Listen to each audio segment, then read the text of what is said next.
Kulturniki so bili ob izbruhu pandemije med prvimi, ki so morali zaključiti z delom in bodo po vsej verjetnosti med zadnjimi, ki bodo, vsaj na način, kot je to bilo prej, spet pričeli z njim.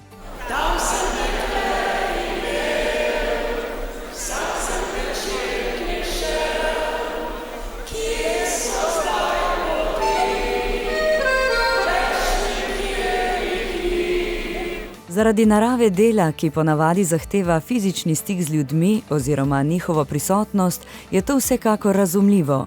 Pa vendar tudi oni morajo nekako preživeti. Živjo, jaz sem Miša Gerič-Pacapan, prihajam iz Miškinega gledališča, ki je v bistvu gledališče za otroke.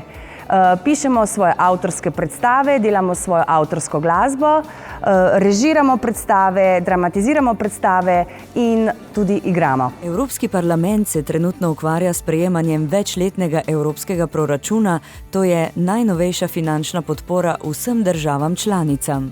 Skupaj z skladom za obnovo in ta sredstva, ki bo jih Evropa namenila, znašajo vsega skupaj skoraj 2 bilijona evrov. Slovenija bi naj iz te pogače dobila 11 milijard, kar so visoki zneski. To je dejansko ena taka pomoč, ki do zdaj še Evropa nikoli jo ni namenila svojim članicam. V potujočem gledališču za otroke je prihodnost precej negotova. Predstave po vrtcih in šolah so bile in so odpovedane, kaj jih še čaka ne vedo, se pa trudijo in poskušajo stvari, kakor se da umiliti. V času epidemije se soočamo s kar velikimi težavami, kajti gledališče za otroke pomeni, da gremo in v bistvu gostujemo v vrtcih in osnovnih šolah, na različnih festivalih, gledališčih po vsej Sloveniji. In ker so omejitve bile kar krepke, so tudi naše predstave bile v veliki meri odpovedane. Tako da naše delo je stalo, čeprav mi smo ustvarjali naprej. Delavcu, ki je zaposlen v kulturi, je bilo omogočeno delo od doma oziroma čakanje na delo, v tem primeru je dobil 80% plače.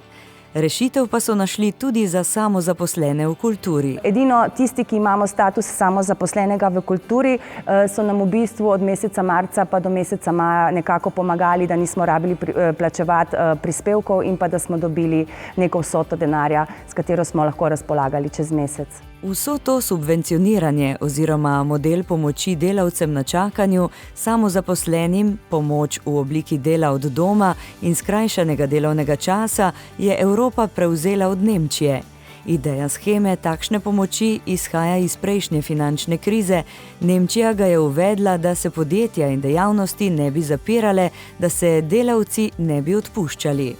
In zato so subvencionirali oziroma pomagali tem firmam, da so lahko svoje delavce obdržale in potem, ko so se spet vrnila ta naročila, so lahko delavci nadaljevali z delom, tako niso izgubili delovne sile, know-howa in vse to. In to se je izkazalo zelo uspešno in zato je tudi Evropa zdaj ta projekt kopirala oziroma tudi malo prilagodila na to krizo.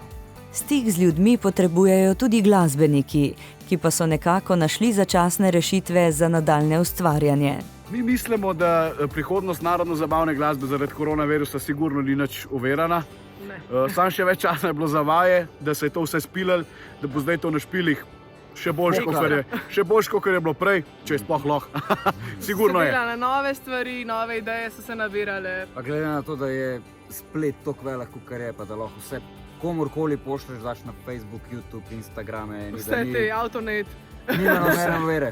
Lahko se še bolj promoviraš, ko imaš več časa doma. Ja. Se pa dotaknili nas tako v bistvu, da smo nekako se znajdeli drugače, isto kot vi, za pomočjo tehnologije, z temi možnostmi, ki jih imamo, z akustičnimi koncerti.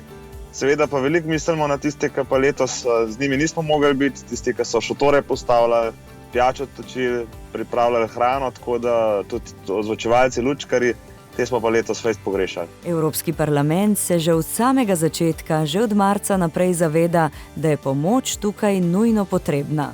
Evropa je tudi priskočila na pomoč in vsa svoja sredstva pravzaprav usmerila v blaženje te krize. Ne smemo pa pozabiti še na eno pomembno zadevo, kultura je tukaj še zaradi nečesa drugega.